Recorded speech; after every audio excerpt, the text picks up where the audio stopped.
She slapped the old woman across the face. The sound echoed through the cathedral like a gunshot. "You disgusting beggar!" Vanessa Thornton hissed, her $200,000 wedding dress rustling as she grabbed Mama Grace by the collar of her worn blue blouse. "I paid security $50,000 to keep trash like you out of my wedding." She shoved the 74-year-old woman backward, watching her stumble, watching her walking stick clatter across the marble floor, watching her fall against a pillar with a sickening thud. 400 guests gasped. Cameras flashed. And Marcus Whitfield, the billionaire groom, stood frozen at the altar as his bride revealed the monster hiding beneath her perfect smile. But Vanessa Thornton had made a terrible mistake, because the old woman she had just assaulted was the only person alive who knew how Marcus's mother really died. And she had waited 32 years to tell him the truth. Before we continue this incredible story, tell us in the comments where you're watching from and what time it is in your country. If stories about justice, hidden truths, and the power of patience move your heart, subscribe to this channel and stay until the end. You won't believe what happens next. Marcus Whitfield couldn't move. His legs had turned to concrete. His hands hung limp at his sides. His heart slammed against his ribs so hard he thought it might crack them. He watched his bride, the woman he was supposed to marry in less than 5 minutes, backhand an elderly woman in front of 400 guests, 3 news cameras, and the mayor of Los Angeles. Mama Grace hit the marble pillar hard. Her thin body crumpled. Her blue headscarf fell to the floor. Her worn leather bag spilled its contents across the aisle, a Bible, a small cloth bundle, a handful of crumpled dollar bills. Vanessa stood over her like a predator over prey. "I warned you." Vanessa's voice was ice. "I told my security team exactly what you looked like. I showed them photographs. I paid them more money than you've seen in your entire pathetic life. And you still had the audacity to show up here." Mama Grace didn't respond. She was struggling to breathe. Her left hand pressed against her chest. Her eyes squeezed shut in pain. "Answer me!" Vanessa kicked the old woman's walking stick away. It skittered across the floor and disappeared under a pew. "What did you think was going to happen, that Marcus would see you and suddenly remember whatever fantasy you've cooked up in your demented mind?" Marcus found his voice. "Vanessa." She didn't hear him. Or she chose not to. "You're nothing." Vanessa crouched down, bringing her face close to Mama Grace's. "You're a homeless con artist who got lucky. You found a billionaire stupid enough to give you money every day, and you thought you could ride that gravy train forever. Well, guess what? The train stops here." "Vanessa." "Security." Vanessa snapped her fingers without looking up. "Get this woman out of my cathedral. I don't care how you do it. Drag her if you have to. Just get her out of my sight before she ruins any more of my—" "Vanessa!" The name exploded from Marcus's chest like a bomb. The entire cathedral went silent. The string quartet stopped mid-note. The priest dropped his Bible. 400 guests turned to stare at the groom, who had just screamed his bride's name like a curse. Vanessa slowly rose to her feet. She turned to face Marcus with an expression of pure disbelief.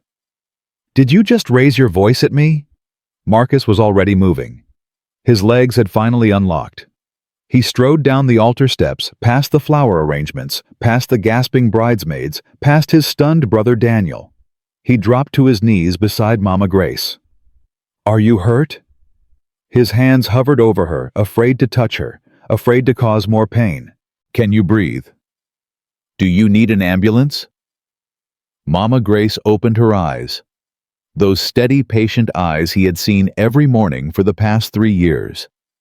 The eyes that had watched him without judgment, without expectation, without ever asking for more than $10. "I'm all right," she whispered. "I've survived worse." "Like hell you're all right. Daniel." Marcus looked over his shoulder. "Call 911, now." "Don't you dare!" Vanessa's heel clicked against the marble as she stepped closer. "Daniel, if you touch that phone, I will make sure you never work in this city again." Daniel froze, phone in hand, caught between his brother and the woman who had just threatened his career. Marcus stood slowly. He turned to face Vanessa, And for the first time in their 2-year relationship, he looked at her without love, without admiration, without any of the feelings that had blinded him to who she really was. You hit her. She's a trespasser. You hit a 74-year-old woman. She's been stalking you for 3 years, Marcus. 3 years of showing up at that disgusting bus stop begging for your money, following you, obsessing over you. I did what your useless security team couldn't do. I protected you. Protected me? Marcus laughed. It was not a pleasant sound. You just committed assault in front of 400 witnesses. You just attacked an elderly woman in a church, on our wedding day. And you think you were protecting me? Vanessa's eyes narrowed. You're upset. I understand. This isn't how either of us wanted today to go. But once she's gone and we've calmed down, you'll see that I did the right thing. The right thing. Yes. Marcus looked at her. Really looked at her. The perfect hair. The perfect makeup. The perfect dress. The perfect smile that had slipped just enough to reveal the perfect monster underneath. I'm calling off the wedding. The words hung in the air like smoke. Vanessa blinked. Once. Twice. Her perfect composure cracked like thin ice. What did you say? The wedding is off. We're done. You can't be serious. I've never been more serious in my life. Vanessa's laugh was sharp, brittle, dangerous. Because I slapped some homeless woman. Because I defended myself against a stalker. You're going to throw away 2 years. 2 years of planning. 2 years of building something together because of this? I'm throwing it away because I finally see who you are. Who I am. Vanessa stepped closer, her voice dropping to a venomous whisper. I am the woman who turned your public image around. I am the woman who introduced you to every major investor in California. I am the woman who made Marcus Whitfield a name that matters in circles that wouldn't have touched you with a 10-foot pole 3 years ago. And I'm the man who just watched you assault someone who couldn't fight back. We're done. Vanessa's hand moved so fast, Marcus barely saw it coming. She slapped him across the face. The sound echoed through the cathedral. 400 guests gasped in unison. Camera flashes exploded like lightning. You ungrateful bastard, Vanessa hissed. You think you can just walk away from me? Do you have any idea what I've sacrificed for this relationship? What I've given up? What I've done to make sure nothing from your pathetic past could embarrass us? Marcus's cheek burned. But something else burned hotter. What did you just say? Vanessa realized her mistake too late. Her eyes widened. Her perfect mask slipped even further. Nothing. I didn't say anything. You said you made sure nothing from my past could embarrass us. Marcus stepped closer. What does that mean, Vanessa? What did you do? Marcus, this isn't the time. What did you do? Mama Grace's voice rose from the floor behind him, weak, strained, but clear enough for everyone to hear. She found your mother's medical records, the real ones, the ones the hospital tried to destroy. Marcus felt the world tilt. He turned slowly to look at the old woman, still lying on the cold marble floor. Her hand was still pressed against her chest. Her breathing was still labored, but her eyes, those steady, knowing eyes, were fixed on his face. What did you say? Your mother didn't die the way they told you. Mama Grace's voice gained strength. She didn't die of natural causes. She didn't die because her heart gave out. She died because County USC Medical Center made her wait 3 days for surgery while they verified whether charity funds would cover the cost. Marcus couldn't breathe. That's a lie. Vanessa's voice had gone shrill. She's lying, Marcus. This is exactly what con artists do. They find your weaknesses and they exploit them. She's been researching you for years, digging into your family history, looking for anything she could use to manipulate you. I was there. Mama Grace pushed herself up on one elbow. I was a hospital aide at County USC for 31 years. I was working the night shift when they brought your mother in. I held her hand when the doctors refused to treat her. I stayed with her for 3 days while she begged for help. and I was there when she finally died 8 hours after they decided she was worth saving. Marcus fell to his knees. The marble was cold through his tuxedo pants. The cathedral was spinning around him. His mother's face, the face he had tried so hard to remember, the face that had faded year by year despite his desperate efforts to hold on to it, swam before his eyes. March 14, 1992. Mama Grace reached toward him with a trembling hand. That's the day they brought her in. March 17th is the day they finally operated. March 18th is the day she died. I remember every date. I've lived with those dates for 32 years. You're insane. Vanessa grabbed Marcus's arm, trying to pull him up. She's insane, Marcus. Don't listen to her. She's making this up to steal your money, to ruin our wedding, to destroy everything we've built. Marcus shook her off. How do you know about the medical records? Vanessa's face went pale. What? You said she found my mother's medical records, the real ones. How do you know there are real ones? How do you know there's anything to find? I don't. Marcus, you're not thinking clearly. How do you know, Vanessa? Daniel's voice cut through the chaos. Because I told her. Marcus turned to look at his younger brother. Daniel stood frozen in the aisle, phone still in his hand, face white as chalk. What? I told her. Daniel's voice cracked. 3 months ago. I found something in Mom's old papers. A letter from a lawyer. Something about a potential lawsuit that never happened. I mentioned it to Vanessa. I thought she might know someone who could help us investigate. And... Daniel looked at Vanessa, then at the floor. She told me to drop it. She said it would only cause pain. She said some things were better left buried. Marcus stood slowly. His legs felt like they belonged to someone else. His heart felt like it had been replaced with a stone. You knew. He faced Vanessa. For 3 months you knew there might be something wrong with how my mother died, and you said nothing. I was protecting you. You were protecting yourself. That's not true. Then why didn't you tell me? Why didn't you say, Marcus, your brother found something strange. Maybe we should look into it. Why did you tell him to drop it? Vanessa's mask was completely gone now. In its place was something ugly, something desperate, something Marcus had never seen before. Because I knew this would happen. She gestured wildly at the cathedral, at the guests, at the cameras capturing every moment. I knew if you started digging into the past, you'd become obsessed. You'd throw away everything we've built for some crusade that won't bring your mother back. I was trying to keep you focused on the future. Our future. Our future, Marcus laughed bitterly. Our future was built on a lie. You knew something was wrong and you hid it from me. You let me walk around for 3 months believing my mother died of natural causes while you sat on information that might prove otherwise. Information from a crazy old woman who lives behind a garage? Information you never bothered to verify, because you didn't want to know the truth. You just wanted it to go away. Mama Grace had managed to sit up now. She leaned against the pillar, breathing heavily, but her voice was steady. I have proof. Everyone turned to look at her. 32 years of proof.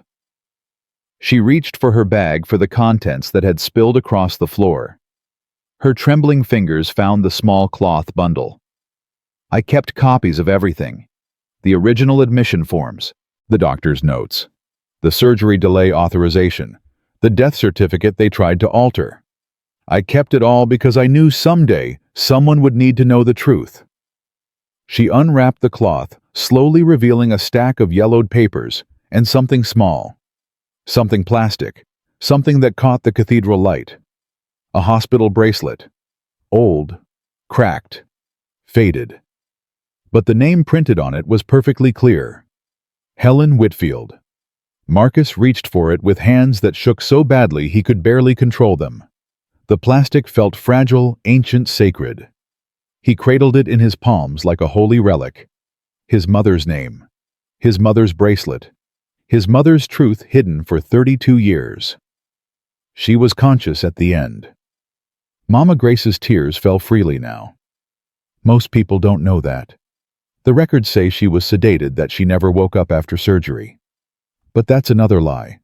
She woke up. For about 20 minutes she woke up, and she knew she was dying. Marcus couldn't speak, couldn't move, couldn't do anything except stare at the bracelet in his hands. She talked about you boys, you and Daniel. She was worried about what would happen to you after she was gone. She made me promise. Mama Grace's voice broke. She made me promise to watch over you, to make sure you didn't forget where you came from, to make sure the money didn't change you if you ever found success. That's why you were at the bus stop. Daniel had moved closer, tears streaming down his face. That's why you asked for $10 every day. You weren't begging. You were testing him.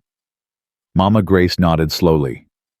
Your mother gave me $10 once, a long time ago. I was the one who needed help then. I was sick, I couldn't afford medicine, and she gave me her last $10 without hesitation. She didn't know me, she had nothing, but she gave anyway. She looked at Marcus with those steady, patient eyes. When you stopped at that bus stop 3 years ago and gave me $10 without asking any questions, without judgment, without expecting anything in return, I knew. I knew Helen's son was still in there. I knew the money hadn't destroyed him. Marcus's tears fell onto the hospital bracelet, onto his mother's name. Why didn't you tell me sooner? Why wait 3 years? Because I needed you to be ready. You weren't ready before. You were still running from your past, still pretending you'd never been poor, still ashamed of where you came from. But these past few months, something changed. You started asking questions. You started wondering why I was there. You started remembering. Marcus thought about the mornings at the bus stop, the strange pull he felt every time he saw her. The memories that had started surfacing, memories he had buried so deep he thought they were gone forever. His mother's laugh, his mother's hands, his mother's voice singing him to sleep. The bread. His voice came out hoarse, broken. After Mom died, someone left bread on our doorstep for months. That was you. Mama Grace nodded. Every Tuesday and Friday, for a year and a half, until the church found permanent housing for you boys, and I knew you'd be okay. I never knew. I never thanked you. You're thanking me now, by listening, by believing, by being willing to face the truth even when it hurts. Vanessa's voice cut through the moment like a knife. This is ridiculous. This is absolutely ridiculous. You're all standing here crying over some old woman's story like it's proven fact. Where's the verification? Where's the expert analysis?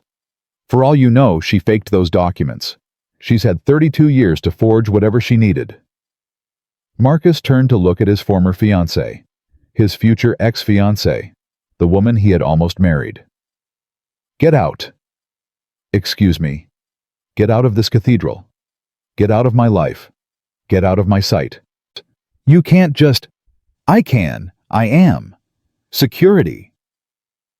The same guards Vanessa had paid to keep Mama Grace out stepped forward. They looked uncertain, caught between their employer and the billionaire who could destroy their careers with a single phone call. Escort Ms. Thornton to her car, Marcus said calmly. Make sure she takes nothing that belongs to me. My lawyers will be in touch about the rest. Vanessa's face contorted with rage. You will regret this. You will regret this for the rest of your miserable life. I have information about you, Marcus. Information that will destroy your precious foundation. Information that will make you unemployable in every boardroom in America. Then use it. The simple response stopped her cold. What? Use it. Whatever you have, whatever dirt you think you've dug up, use it. Release it to the press. Send it to my enemies. I don't care. Marcus stepped closer, his voice dropping to a whisper that somehow carried to every corner of the cathedral. But know this, whatever you do to me, I will spend 10 times the resources destroying you. Not because I'm petty, not because I want revenge, but because you stood in this church and assaulted an elderly woman, and then you lied about my mother's death, and you need to understand that actions have consequences. For the first time, real fear flickered in Vanessa's eyes. You wouldn't. Try me. The security guards reached for her arms. Vanessa shook them off violently. Don't touch me. I'm leaving on my own. She gathered the train of her $200,000 dress, the dress that would never see a wedding reception, never be preserved in a climate-controlled closet, never be passed down to a daughter who would never be born. "You'll come crawling back," she spat. "When the loneliness hits, when you realize what you've thrown away, you'll come crawling back and I won't be there." Marcus said nothing. Vanessa turned and marched up the aisle, her heels clicking against the marble like gunshots. Her bridesmaids scrambled to follow, shooting apologetic looks over their shoulders. Her mother sobbed loudly from the front pew. Her father sat in stunned silence, calculator already running behind his eyes as he computed the cost of this disaster. The cathedral doors slammed open, slammed shut, and she was gone. The silence that followed was deafening. 400 guests sat frozen in their pews, unsure what to do, unsure what to say, unsure if they should leave or stay, or pretend none of this had happened. Marcus ignored all of them. He knelt beside Mama Grace and took her hand in his. Her skin was paper-thin, fragile, marked by 74 years of hard living. "I need to get you to a doctor. I need to give you the files first." "The files can wait." "No." Her grip tightened with surprising strength. "They can't. I'm old Marcus. I'm sick. My kidneys are failing. My heart isn't much better.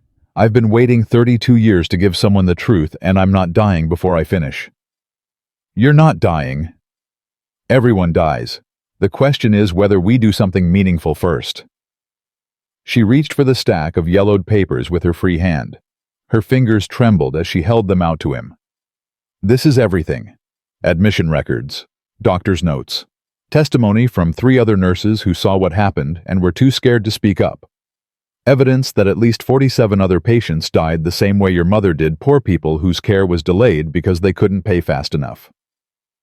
Marcus took the papers. They felt like they weighed 1,000 pounds. 47 people. At least, probably more. The hospital was systematic about it. They had a policy, unofficial of course, never written down, that patients without insurance went to the back of the line. Even in emergencies. Even when people were dying. Because dead poor people don't sue, but rich families do. Jesus Christ. He wasn't there that night. Believe me, I looked. Despite everything, despite the chaos, despite the grief, despite the rage building in his chest, Marcus almost smiled. "You're not what I expected." "What did you expect?" "I don't know. Someone angrier, I guess. Someone bitter." "I was bitter for a long time. Angry too. But anger eats you from the inside. Your mother taught me that. She had every reason to be angry, dying young, leaving her boys alone, being failed by everyone who was supposed to help her. But the last thing she said to me wasn't angry. It was hopeful." "What did she say?" Mama Grace's eyes filled with tears. "She said, 'Tell my boys I love them. Tell them to be good. Tell them to be the light even when it's dark.'" Marcus closed his eyes. Be the light. He remembered now. He remembered his mother saying that every night when she tucked him in. He remembered the feel of her hand on his forehead, the smell of lavender soap, the sound of her voice wrapping around him like a blanket. Be the light, Marcus, even when it's dark. Especially when it's dark. He had forgotten. Somewhere between the poverty and the foster homes and the struggle to survive, he had forgotten. And then he got rich, and he forgot even more. But Mama Grace had remembered for him. "I'm going to destroy them." He opened his eyes. The hospital, the administrators, everyone who was involved. I'm going to tear it all down. I know. Is that why you waited? You needed someone with resources, someone with power. Mama Grace shook her head slowly. I waited because your mother asked me to watch over you. The justice that was always secondary. What mattered was making sure you didn't lose yourself. Making sure you didn't become just another rich man who forgot where he came from. And the $10 was proof that you remembered. Every morning you stopped, you saw me, you gave. Not because you wanted something, not because you expected praise, just because someone needed help and you could provide it. She squeezed his hand. That's what your mother did for me, and that's what she hoped you'd do for others. Daniel appeared at Marcus's shoulder. His eyes were red, his face streaked with tears. The ambulance is here. I called while you were talking. Thank you. Marcus. Daniel's voice cracked. I'm sorry. I should have told you about the letter. I should have investigated myself instead of just mentioning it to Vanessa. If I had... Don't. Marcus looked at his brother. You were trying to protect me too. Everyone was trying to protect me.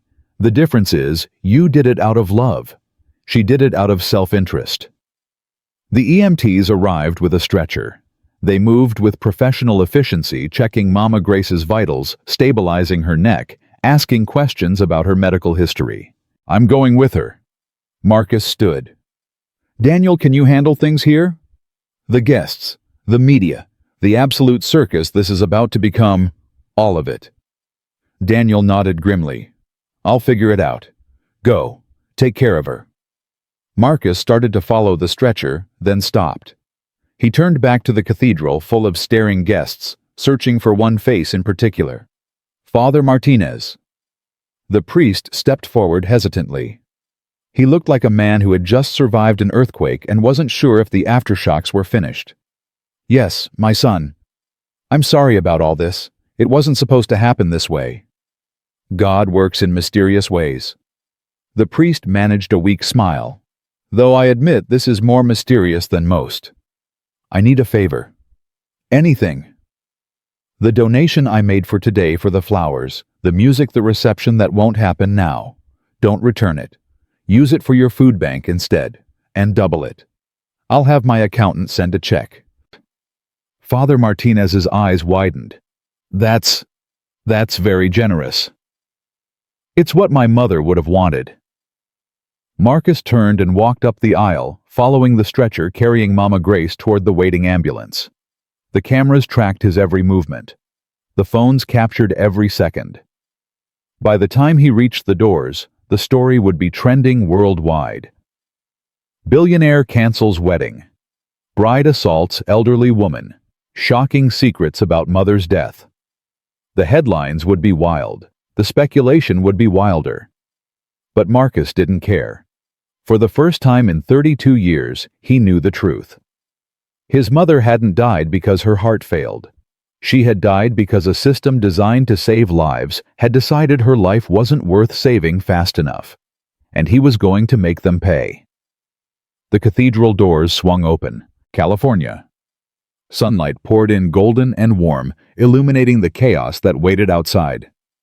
Paparazzi reporters. Curious onlookers. Security teams, trying and failing to maintain order.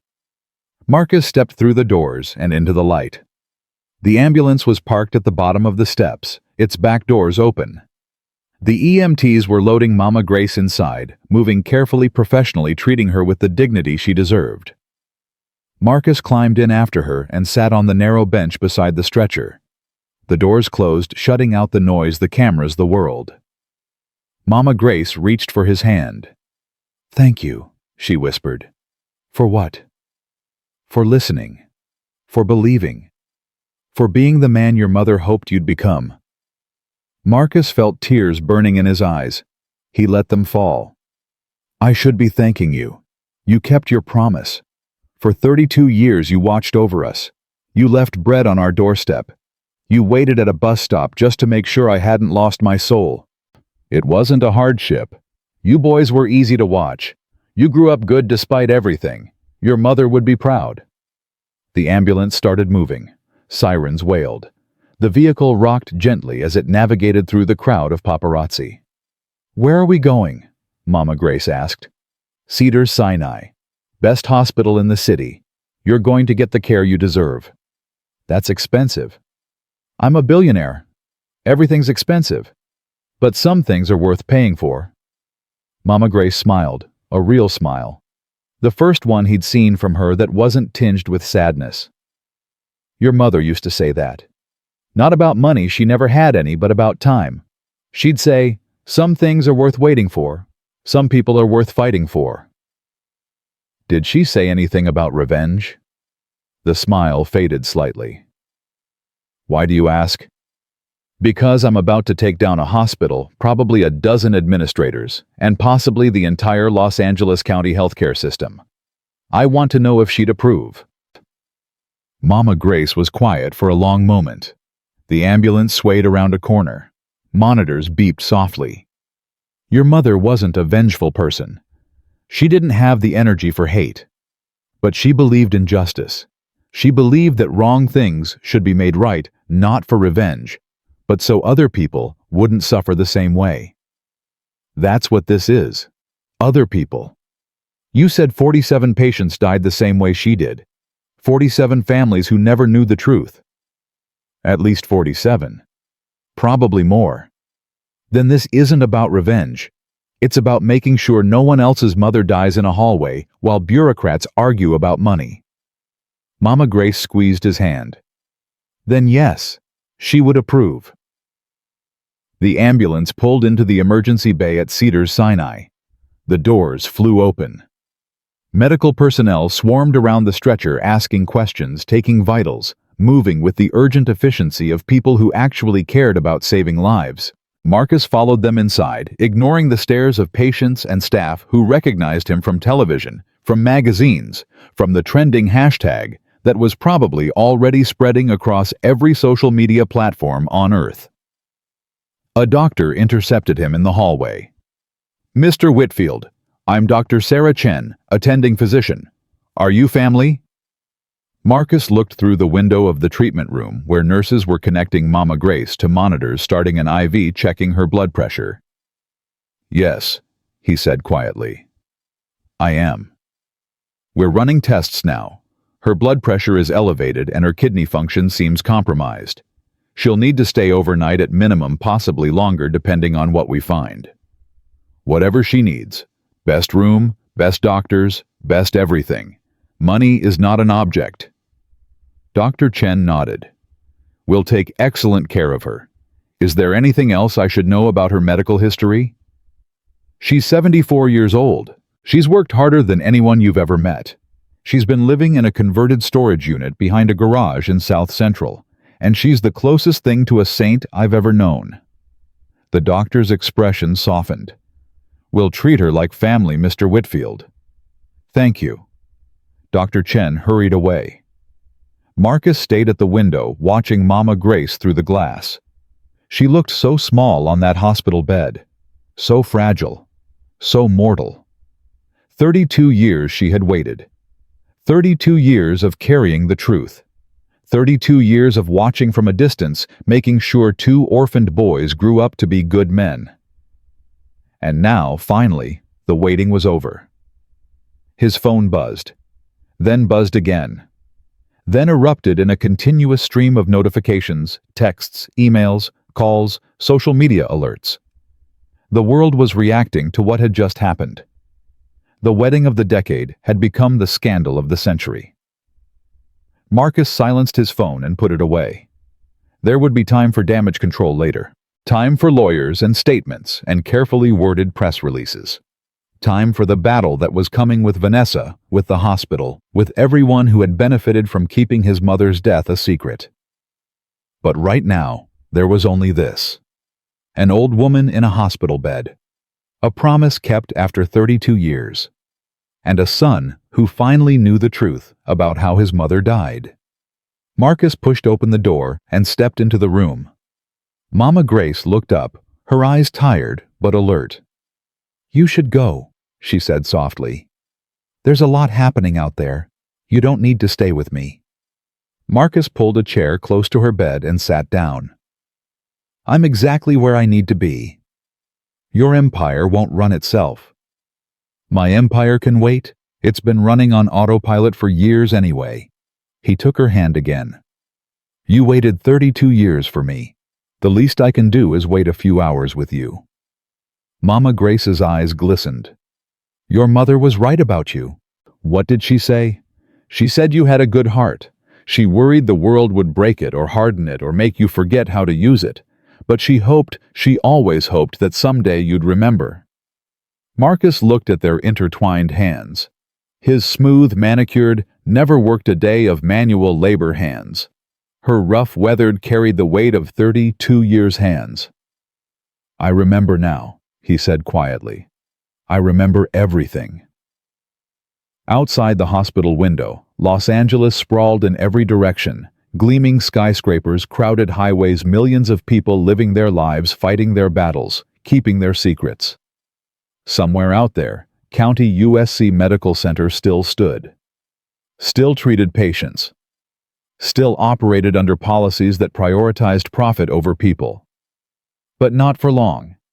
Marcus Whitfield had found his purpose. He had found his truth. And he had found the woman who had kept his mother's memory alive when everyone else had forgotten. The waiting was over. The reckoning was about to begin. 3 hours later, Marcus still hadn't left Mama Grace's bedside. The doctors had stabilized her. Her blood pressure was down. Her kidney function was concerning, but manageable. They wanted to keep her for observation, run more tests, make sure there were no hidden complications. Marcus had ordered a private room, the best in the hospital. When the administrator tried to explain that such rooms were typically reserved months in advance, Marcus wrote a check for the new pediatric wing they'd been fundraising for. The private room became available immediately. Now Mama Grace lay propped against pillows, an IV dripping steadily into her arm monitors, beeping their quiet reassurance. She looked exhausted, but peaceful. "You should eat something," she said. "I'm not hungry." "You haven't eaten since this morning. Before your wedding, that wasn't." "I'm fine." "You're stubborn, just like your mother." Marcus almost smiled. "Is that a compliment or a criticism?" "Both." His phone buzzed again. He'd been ignoring it for hours, but the notifications kept coming. Daniel had sent 17 texts. His lawyer had called 9 times. His publicist had left 4 voicemails, each one more frantic than the last. "You should answer that," Mama Grace said. "The world is waiting for you." "The world can keep waiting." "Marcus." Something in her tone made him look up. "I didn't wait 32 years so you could hide in a hospital room with me. I waited so you could do something. The files I gave you, have you even looked at them?" Marcus glanced at the stack of yellowed papers on the bedside table. He'd been avoiding them, afraid of what they contained, afraid of what they would make him feel. "Not yet." "Then look. Now. While I can explain what you're seeing." He reached for the papers. His hands trembled slightly as he picked them up. The first document was an admission form. His mother's name. Her date of birth.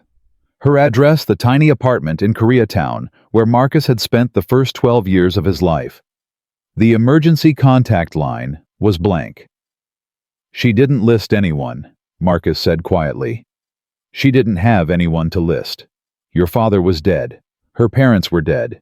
She had 2 sons under the age of 12, and no one else in the world." Marcus turned to the next page.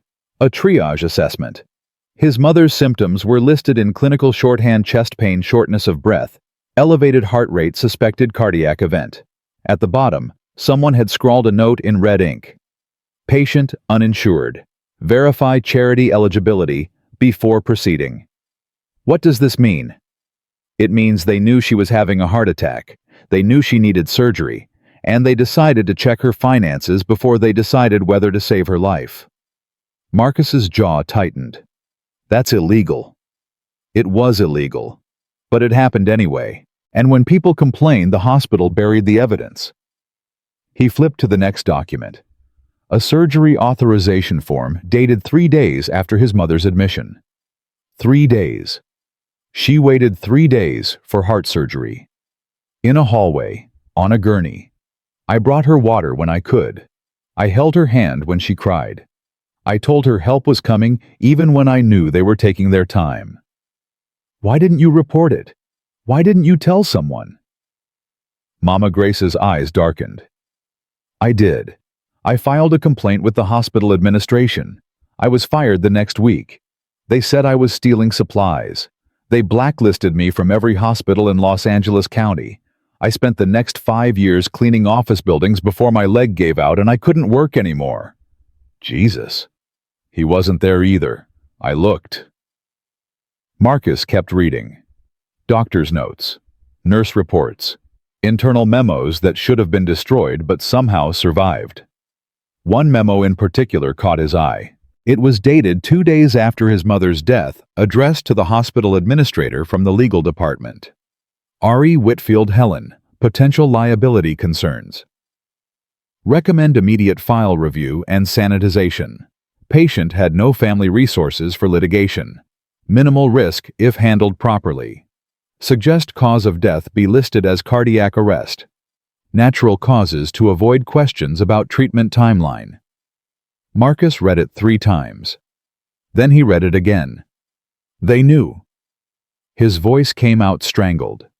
They knew they killed her, and they covered it up because they didn't think anyone would sue.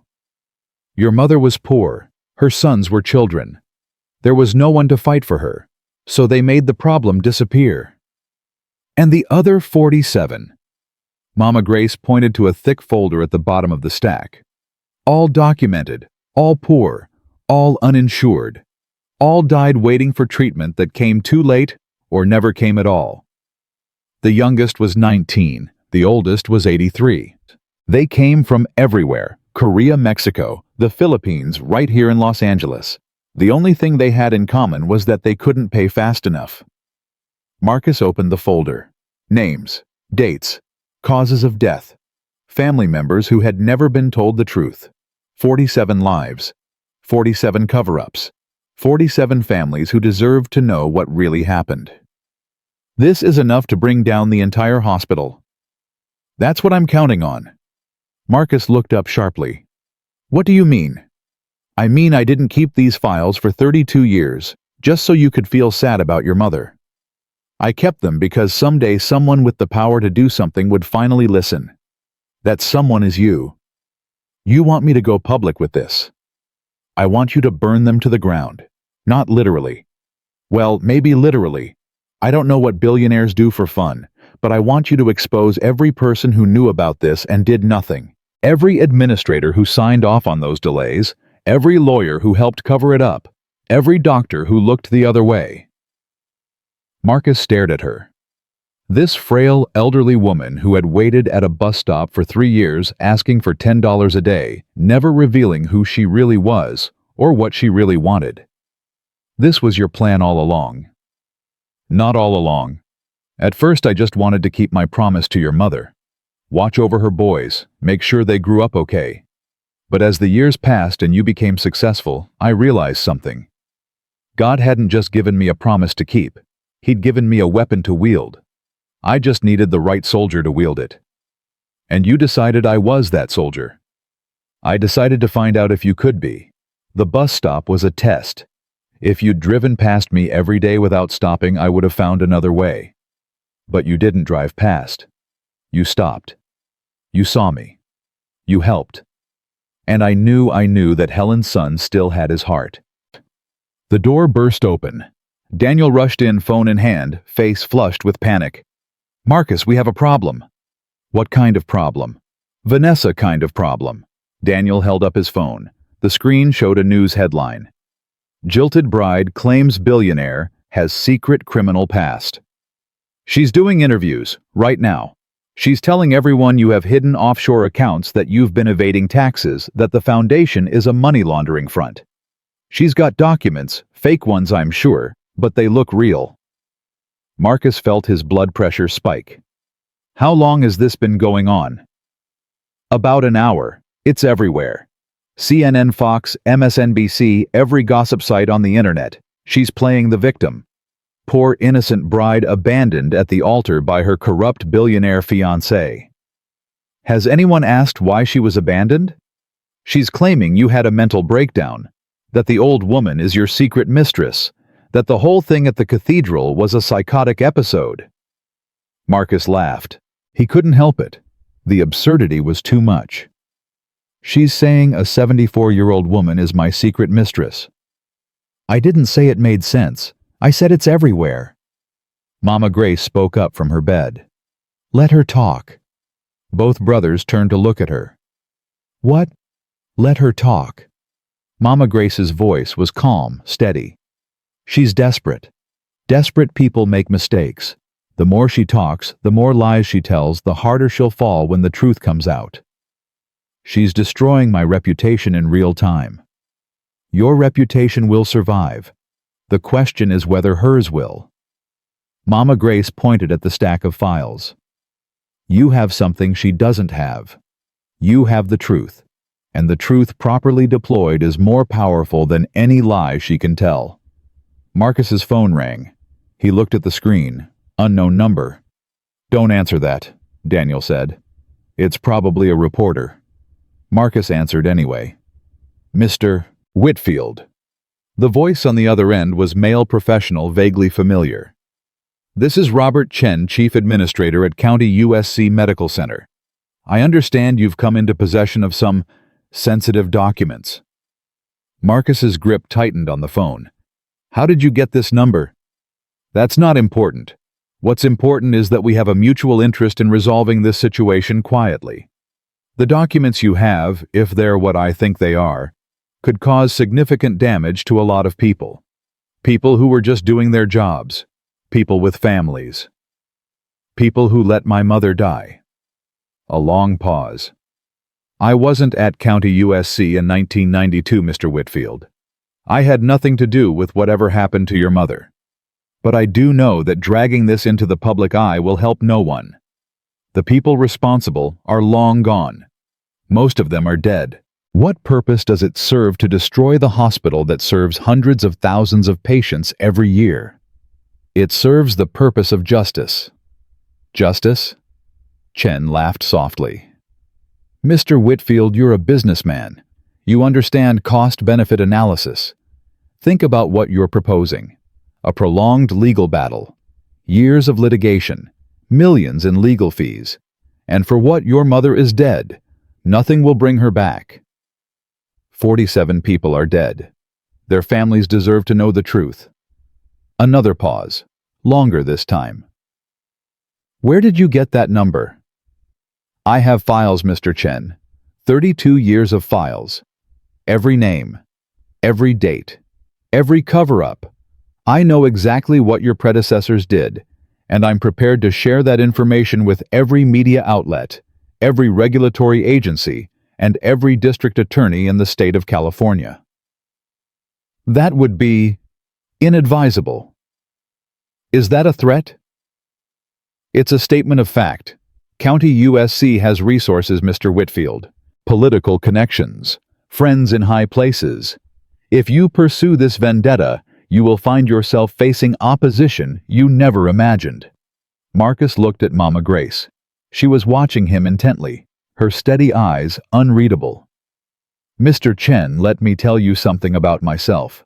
3 hours ago, I walked away from my own wedding because I discovered my fiancé knew the truth about my mother's death and hid it from me. I gave up a 2-year relationship, a carefully planned future, and whatever was left of my public image because the truth mattered more than my comfort. Do you really think threats from a hospital administrator are going to scare me off? Silence. You're making a mistake. I've made a lot of mistakes in my life. This isn't one of them. We could settle this, quietly, generously. A substantial donation to a charity of your choice. A formal apology, private of course. Whatever it takes to make this go away. You want to know what it takes: accountability, public acknowledgement of what happened. Compensation for the families of everyone who died because of your hospital's policies, and structural reforms to make sure it never happens again. That's impossible. Then I guess we have nothing more to discuss. Marcus hung up. Daniel stared at him. Did you just threaten the largest public hospital in Los Angeles?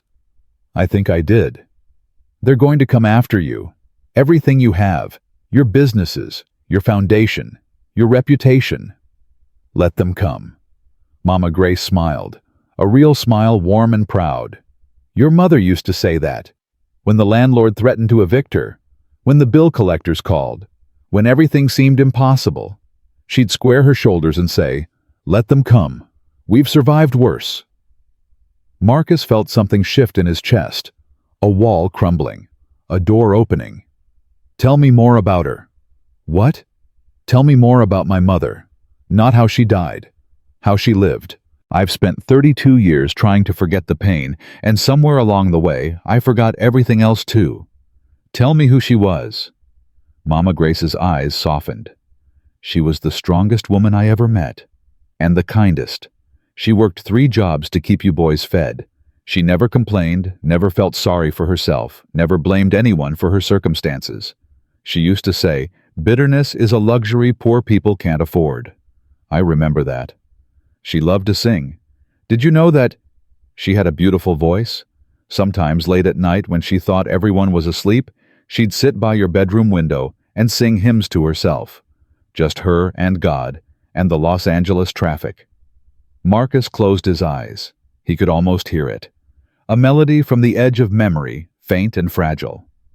She talked about you all the time, you and Daniel, her 2 boys, her 2 miracles she called you.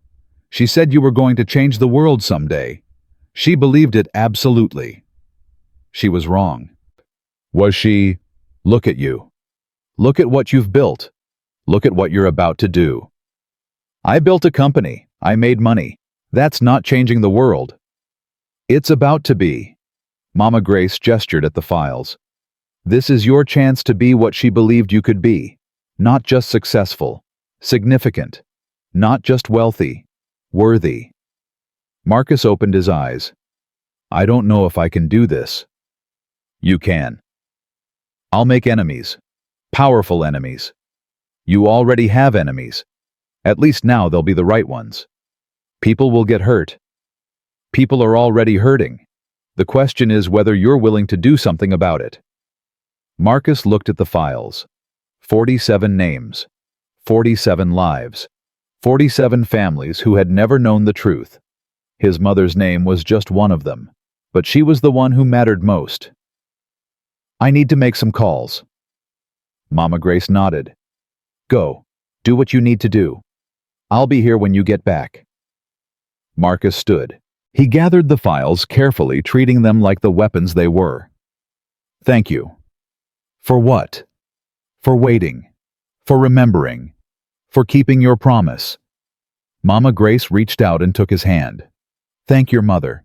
She's the one who saw something in you worth protecting. I just did what she asked. Marcus squeezed her hand gently. Then he walked out of the hospital room, files under his arm, phone already in his hand. Daniel fell into step beside him. Where are we going? War room. We need lawyers, investigators, media contacts, everyone we can trust. Marcus, this is going to get ugly. I know.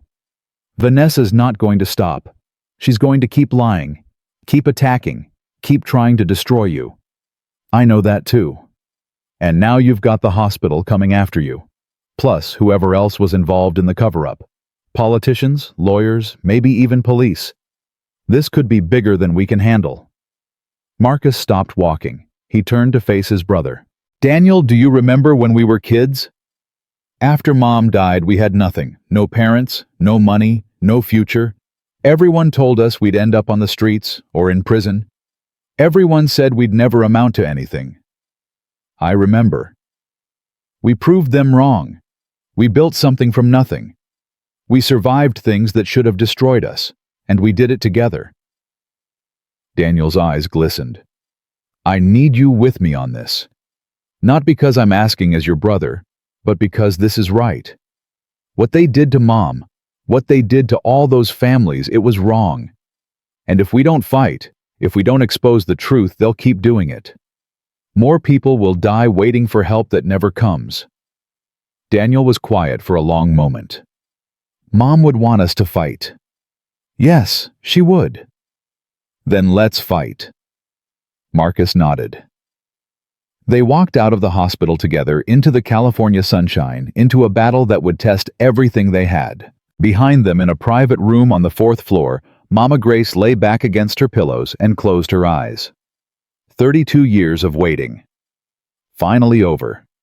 The reckoning had begun. 2 days after the wedding that never happened, Marcus sat in the conference room of his downtown office with 6 lawyers, 3 private investigators, and his brother Daniel. The files Mama Grace had given him were spread across the table. 47 names, 47 deaths, 32 years of secrets. "This is explosive," said Margaret Chen, the lead attorney Marcus had hired away from the state attorney general's office 3 years ago. "If even half of this is verifiable, we're talking about systematic negligence, fraud, obstruction of justice, and possibly manslaughter." "It's all verifiable," Marcus said. "The woman who gave me these files was there. She witnessed everything." A 74-year-old former hospital aide who was fired for alleged theft. Another lawyer, James Morrison, shook his head. "Their attorneys will tear her apart on the stand. She wasn't stealing. They framed her to keep her quiet." "Can you prove that?" Marcus hesitated. "Not yet." "Then we have a problem." Daniel leaned forward. "What about the documents themselves? The internal memos, the altered death certificates, the surgery, delay authorizations?" Margaret picked up one of the yellowed papers. "Chain of custody is going to be an issue. These files have been in private possession for 3 decades. The hospital will claim they're forgeries." "They're not forgeries." "I believe you, but believing isn't the same as proving in court." Marcus slammed his palm on the table. Everyone jumped. "My mother died because she couldn't pay fast enough. 46 other people died for the same reason. And you're telling me we can't do anything because the paperwork is old?" Margaret met his gaze steadily.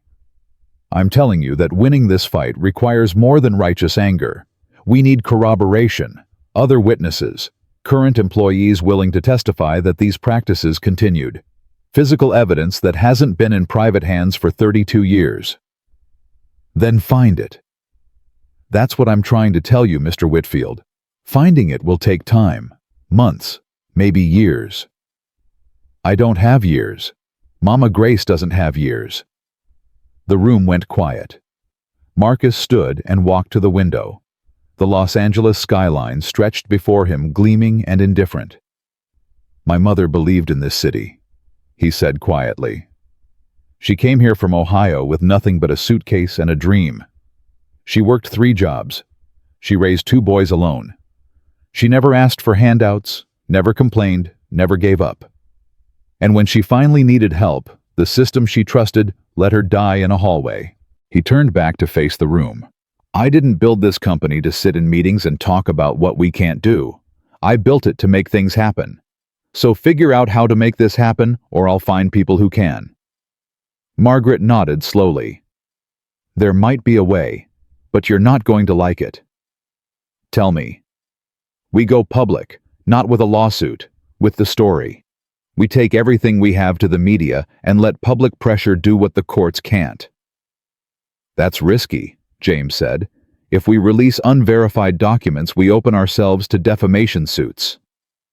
"It's also the only thing that might work fast enough," Margaret countered. "Once the story is out there, other witnesses will come forward. People who were afraid to speak up will see that someone finally listened. It's how these things always break open." Marcus thought about Mama Grace in her hospital bed. The kidney disease, the failing heart, the 32 years of waiting. "Do it." "Are you sure?" "Once we start this, there's no going back." "I've been going back my whole life, running from where I came from, pretending I was always rich, always successful, always in control. No more running. We go public tomorrow." His phone buzzed. A text from the hospital. "Come now. She's asking for you." Marcus's blood ran cold. "I have to go." He was out the door before anyone could respond. 20 minutes later, he burst into Mama Grace's room at Cedars-Sinai. She was sitting up in bed looking more alert than she had in days. "You scared me," Marcus said, catching his breath. "I thought something was wrong." "Something is wrong. Turn on the television." Marcus grabbed the remote and clicked on the wall-mounted TV. A news anchor's face filled the screen. "Breaking news tonight. New allegations against billionaire Marcus Whitfield, who made headlines 2 days ago when he canceled his wedding moments before the ceremony. Former fiancé. Vanessa Thornton claims to have evidence that Whitfield's foundation has been laundering money through overseas shell companies. She's calling for a federal investigation.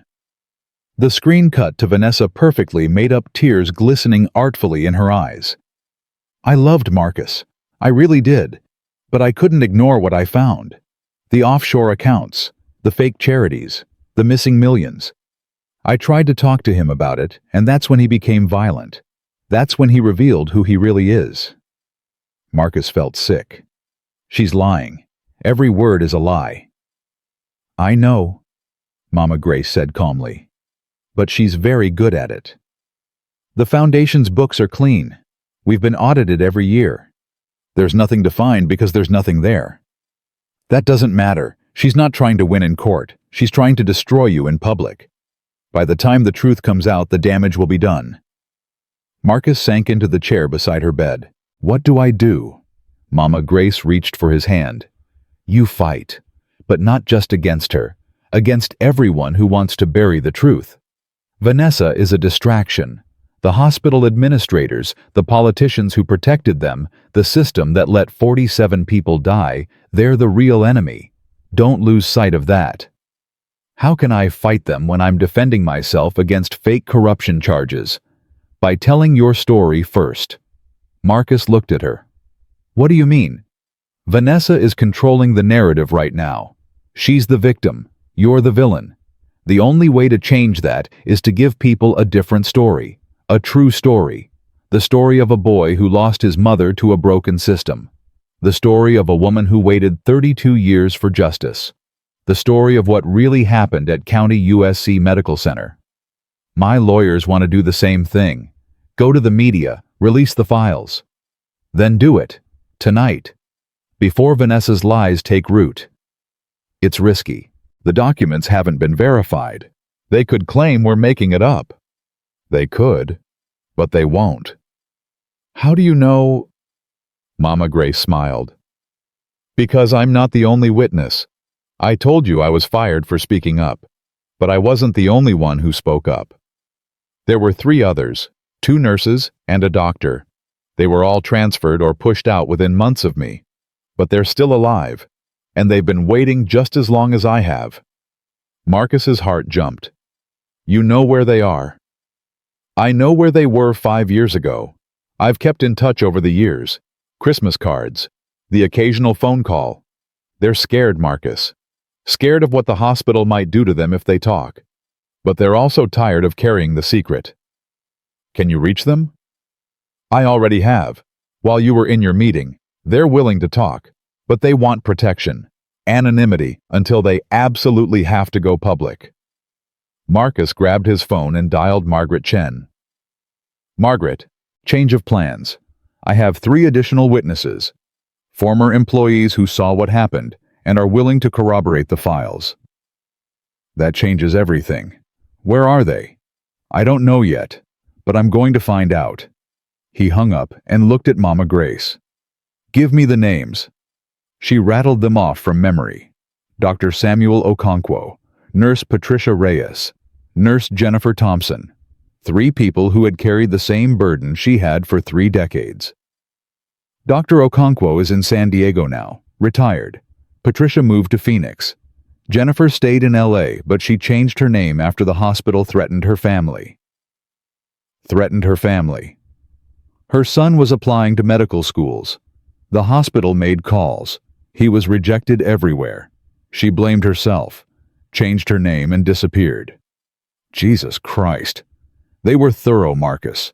They destroyed everyone who tried to speak up. That's why I waited. That's why I watched. I needed to find someone they couldn't destroy. Marcus understood now. The $10, the bus stop, the years of patient observation. She hadn't just been testing his character. She'd been waiting for someone powerful enough to fight back. I'm going to San Diego. Tonight? Right now. Dr. Okonkwo is the key. A doctor's testimony carries more weight than nurses. No offense. None taken. It's true. Mama Grace squeezed his hand. Be careful. If the hospital finds out what you're doing, they'll try to stop you. Let them try. He was at the door when her voice stopped him. "Marcus!" He turned. "Your mother would be so proud of you. I want you to know that. Whatever happens, whatever they do to you, she would be so proud." Marcus felt his throat tighten. "I'll be back tomorrow." "I'll be here." 3 hours later, Marcus was knocking on the door of a modest house in a San Diego suburb. The man who answered was in his 70s, gray-haired and weathered, with the cautious eyes of someone who had learned not to trust strangers. "Dr. Okonkwo." "Who's asking?" "My name is Marcus Whitfield. Grace Johnson sent me." The caution in the old man's eyes transformed into something else. Recognition, fear, and underneath it all, something that looked like hope. "You'd better come inside." The house was small but immaculate. Family photos lined the walls. Medical degrees hung in the hallway collecting dust.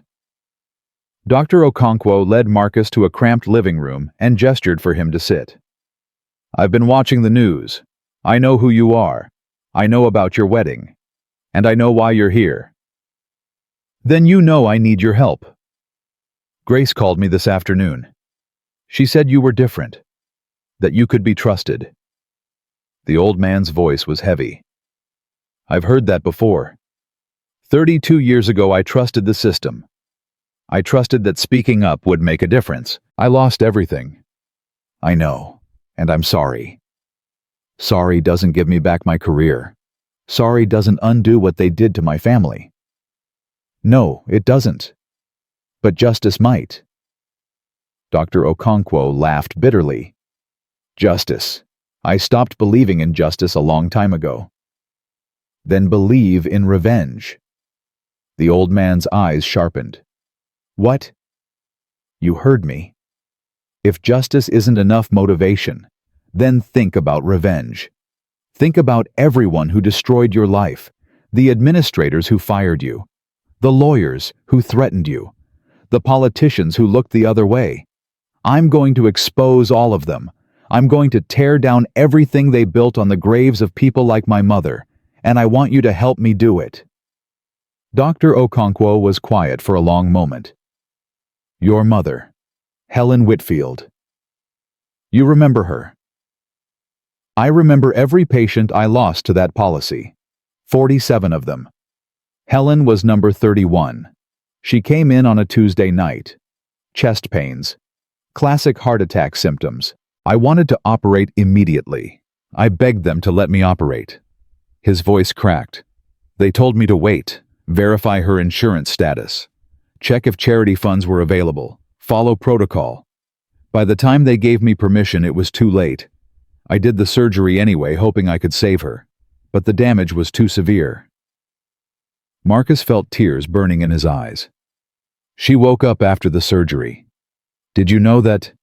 She was conscious for about 20 minutes at the end, long enough to ask about her boys, long enough to make Grace promise to watch over you."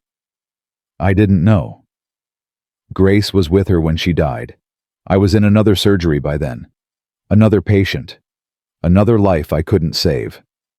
Marcus reached into his bag and pulled out the files. "I have documentation for all 47 deaths. Internal memos proving the hospital knew their policies were killing people. Cover-up orders from administrators. Everything." Dr. Okonkwo took the files with trembling hands. He flipped through them slowly, his face growing paler with each page. "Where did you get these?" "Grace. She kept copies of everything. For 32 years. She was waiting for someone who could do something about it." Dr. Okonkwo looked up. "And you're that someone?" "I'm trying to be." The old man set the files down carefully. "What do you need from me?" "Your testimony, on camera, on the record. I need you to confirm that these files are real, that these deaths happened, that the hospital systematically prioritized profit over patients. They'll come after me. They'll destroy whatever's left of my reputation. They'll try, but they won't succeed. Because this time you won't be alone. This time you'll have me, my lawyers, my resources, everything I have." "Why? Why does this matter so much to you?" Your mother is dead. Nothing will bring her back. Marcus thought about the question. It was the same question everyone asked. The hospital administrator, his lawyers, even Mama Grace. Because she believed in me. My whole life, even when we had nothing, she believed I would do something important, something meaningful. And for 32 years I forgot that. I got rich, I got comfortable. I got so focused on building my empire that I forgot why I was building it in the first place. He met the old man's eyes. This is why. This is what I was supposed to do. Honor her memory. Fight for the people who can't fight for themselves. Make sure what happened to her never happens to anyone else. Dr. Okonkwo was silent for a long moment. Then he stood. I have something to show you. He led Marcus to a small office in the back of the house. A filing cabinet sat in the corner, covered in a layer of dust. I kept copies too, the old man said. Not as many as Grace, but enough. Surgical reports, internal communications, my own notes from every patient I lost. He unlocked the cabinet and pulled out a thick folder. I never threw them away. I couldn't. Every year I told myself I should destroy them. Every year something stopped me. Maybe I was waiting too. He handed the folder to Marcus. Use it. Use all of it. And burn them to the ground. Marcus took the folder. His hands were steady now. His purpose was clear. I will. I promise. His phone buzzed. A text from Daniel. Urgent. Call me now. Marcus excused himself and dialed his brother. What's wrong? Vanessa just filed a restraining order against you. She's claiming you threatened her life at the wedding, and that's not all. What else?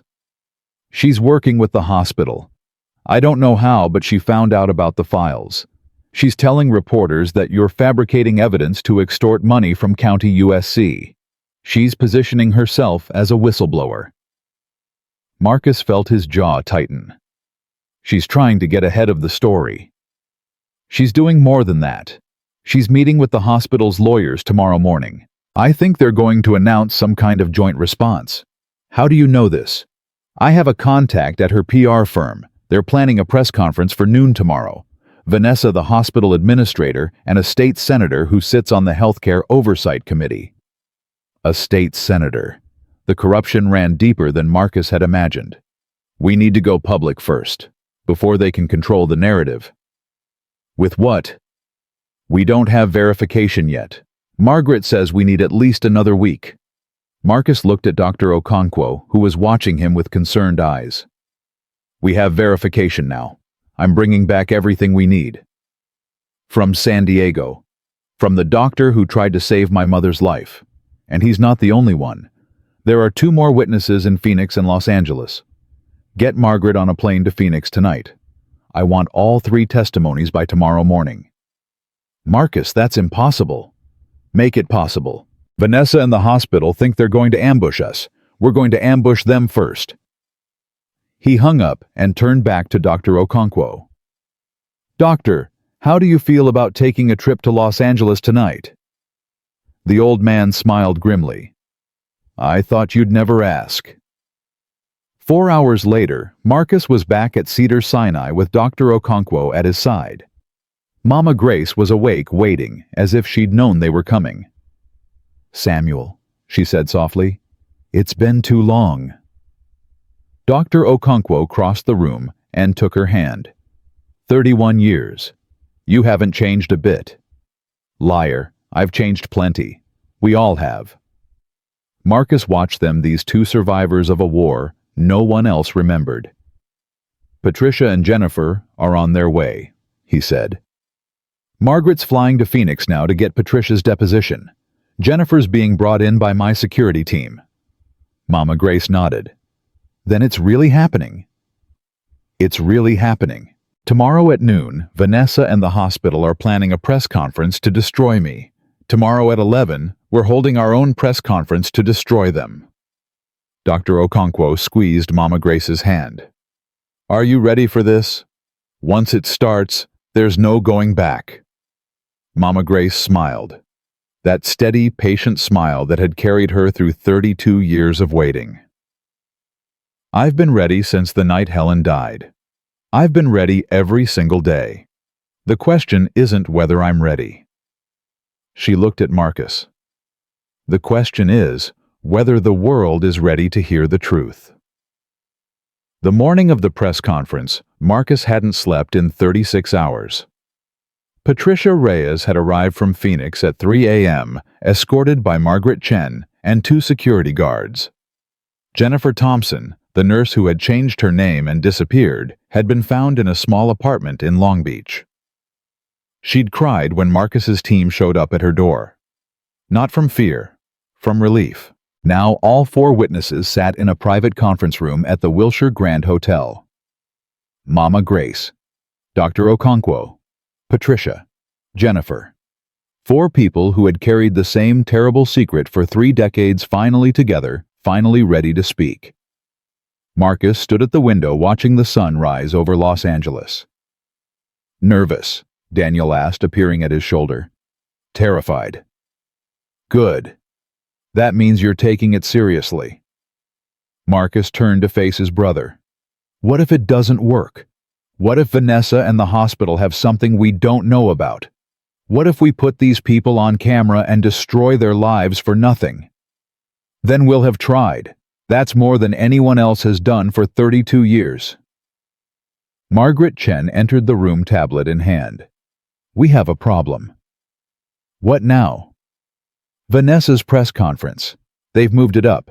It's happening at 10 a.m., not noon. Marcus checked his watch. 8:47 a.m. They know. Somehow they know we're planning something. It gets worse. I just got a call from a contact at City Hall, the state senator who was supposed to appear with Vanessa. He's bringing the state attorney general with him. They're going to announce a formal investigation into your foundation's finances. Marcus felt the ground shift beneath his feet. They're trying to arrest me. Not arrest, not yet. But they're going to tie you up in investigations for months, maybe years. By the time you're cleared, the story about the hospital will be old news. Daniel slammed his fist against the wall. We can't let them do this. We have to go first. With what our press conference is scheduled for 11, we don't have time to move it up. Then we do something else. Marcus's mind was racing. We don't wait for a press conference. We go live, right now, social media, every platform. We tell the story before they can bury it. Margaret shook her head. That's too risky. Without controlled conditions, without prepared statements, anything could go wrong. Anything is already going wrong. They're outmaneuvering us at every turn. The only advantage we have is the truth. Let's use it. He walked to the conference room where the 4 witnesses waited. Change of plans, he announced. Vanessa and the hospital are trying to destroy us before we can speak. We're not going to let them. Mama Grace looked up with those steady, patient eyes. What do you need us to do? I need you to tell your story, right now, on camera. Live to the world. Dr. Okonkwo stood. I'm ready. Patricia nodded. I've been ready for 31 years. Jennifer's hands trembled, but her voice was firm. Let's end this. Within 15 minutes, Marcus's team had set up a makeshift broadcast studio in the hotel suite. Laptops connected to every major social media platform. Cameras positioned. Microphones tested. At 9:15 a.m., Marcus Whitfield went live. My name is Marcus Whitfield. Many of you know me as a businessman. Some of you know me as the man who canceled his wedding 3 days ago. Today, I'm speaking to you as something else. A son who just learned how his mother really died. The viewer count started climbing. Thousands, then tens of thousands. 32 years ago, my mother Helen Whitfield walked into County USC Medical Center with chest pains. She was having a heart attack. The doctors knew it. The nurses knew it. Everyone knew she needed surgery immediately. Hundreds of thousands now. But my mother was poor. She didn't have insurance. She had $200 in her purse and 2 young sons at home. So instead of saving her life, the hospital made her wait. 3 days. 3 days in a hallway while administrators verified whether charity funds would cover the cost. By the time they finally operated, it was too late. 1 million viewers. My mother died because she couldn't pay fast enough. And for 32 years, the hospital covered it up. They told us it was natural causes. They destroyed the evidence. They silenced anyone who tried to speak up. Marcus stepped aside. But they couldn't silence everyone. Let me introduce you to the people who were there, the people who saw what happened, the people who have been waiting 3 decades to tell the truth. Dr. Okonkwo stepped in front of the camera. My name is Dr. Samuel Okonkwo. I was a surgeon at County USC Medical Center from 1985 to 1993. I personally treated 47 patients who died because of the hospital's policy of delaying treatment for uninsured patients. Helen Whitfield was one of them. I begged the administrators to let me operate on her immediately. They refused. They told me to wait. And when she died, they told me to keep my mouth shut or lose my career. I lost it anyway. Patricia Reyes was next. My name is Patricia Reyes. I was a nurse at County USC for 12 years. I watched patients die in hallways while we waited for financial clearance. I filed complaints. I went to supervisors. I even went to the press. Nothing happened. Then one day I came to work and my badge didn't work. They'd fired me overnight. No warning, no explanation, just gone. Jennifer Thompson followed her voice, shaking but determined. My name is Jennifer Thompson. I watched Helen Whitfield die. I held her hand while she asked about her boys. I heard her final words, and when I tried to report what happened, the hospital threatened my family. They made calls to medical schools where my son was applying. He was rejected everywhere. They destroyed his dream because I tried to tell the truth. The viewer count had passed 5 million. Finally, Mama Grace stood before the camera. My name is Grace Johnson. Most people know me as Mama Grace. 3 days ago, I walked into a cathedral and interrupted a wedding. I did it because the groom was the son of a woman I made a promise to 32 years ago. Helen Whitfield asked me to watch over her boys, to make sure they remembered who they were, to make sure when the time came someone would finally tell the truth. She held up the hospital bracelet. This belonged to Helen. I've kept it for 32 years, along with files documenting 47 deaths, 47 families who never knew what really happened to their loved ones, 47 cover-ups that kept a broken system running. Marcus stepped back in front of the camera. In less than an hour, my former fiancée, Vanessa Thornton, and the administrators of County USC Medical Center are holding a press conference. They're going to tell you that I'm a criminal, that I'm fabricating evidence, that I'm trying to extort money from innocent people. He leaned toward the camera. They're lying. They've been lying for 32 years, and today the lying stops. He held up the stack of files. These documents prove everything. Internal memos ordering delays for uninsured patients. Cover-up orders from administrators. Altered death certificates. All of it verified by 4 independent witnesses who risked everything to tell the truth. 10 million viewers. I'm releasing these documents publicly, right now. Every file, every memo, every name. The world can judge for itself who's telling the truth. Margaret posted the documents to a dedicated website. Links appeared on every social media platform. Within seconds, journalists around the world were downloading 32 years of secrets. Marcus looked directly into the camera. To the families of the 47 people who died. I'm sorry. I'm sorry that the system failed your loved ones. I'm sorry that no one listened for so long. And I'm sorry that I didn't know the truth until 3 days ago. His voice cracked.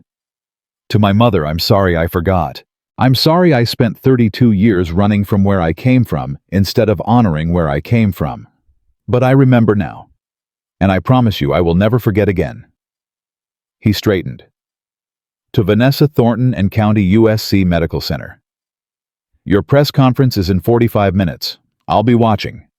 And so will 20 million other people who now know exactly what kind of people you are. He reached for the camera controls. This is Marcus Whitfield. And this is only the beginning. The feed cut to black. Silence filled the hotel suite. Then Margaret's phone rang. Then Daniel's. Then everyone's. "We're trending #1 worldwide," Margaret said, staring at her screen in disbelief. "Every major news network is picking up the story. CNN, Fox, BBC, Al Jazeera.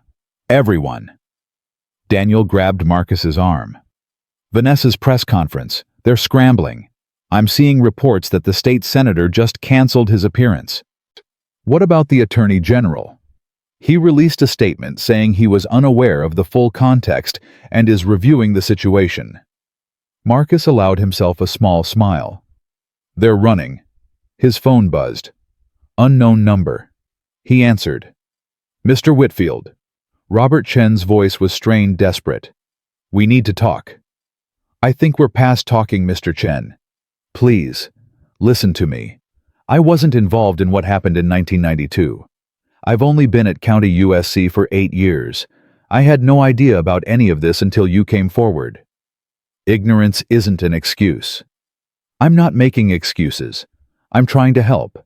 There are things you don't know, things that go higher than the hospital. If you're willing to meet, I can tell you everything." Marcus hesitated. It could be a trap, a desperate attempt to stop the bleeding, but it could also be real. "Where?" "There's a parking garage beneath the hospital, level B3. Come alone." That sounds exactly like a trap. It probably is. But I'm coming anyway because I'm tired of being complicit. I've spent 8 years following orders I knew were wrong. Your broadcast just gave me the courage to stop. Marcus looked at Daniel. His brother was shaking his head violently. "Don't do it," Daniel mouthed. "I'll be there in 30 minutes, Marcus said. He hung up. "Are you insane?" Daniel exploded. "He's going to ambush you, or kill you, or both." "Maybe. But if he knows something, if there's more to this story than we've found, I need to hear it." "Then I'm coming with you." "No, someone needs to stay here. Protect the witnesses. Keep the pressure on. If I don't come back, you finish what we started." Daniel grabbed his shoulders. "Marcus, Mom wouldn't want you to die trying to avenge her." "I'm not trying to die. I'm trying to live. Really live for the first time in 32 years. He pulled away and headed for the door. Mama Grace's voice stopped him. "Marcus." He turned. She was standing now, leaning on her walking stick, looking stronger than she had in days. "Your mother used to say something when things got hard, when we were scared, when it felt like the darkness would never end."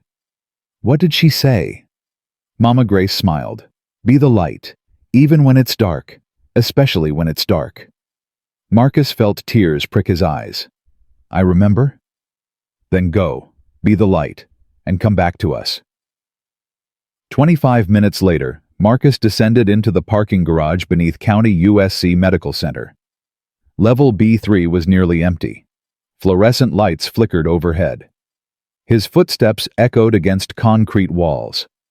Robert Chen stood beside a support pillar alone, looking like a man who hadn't slept in days. "Thank you for coming."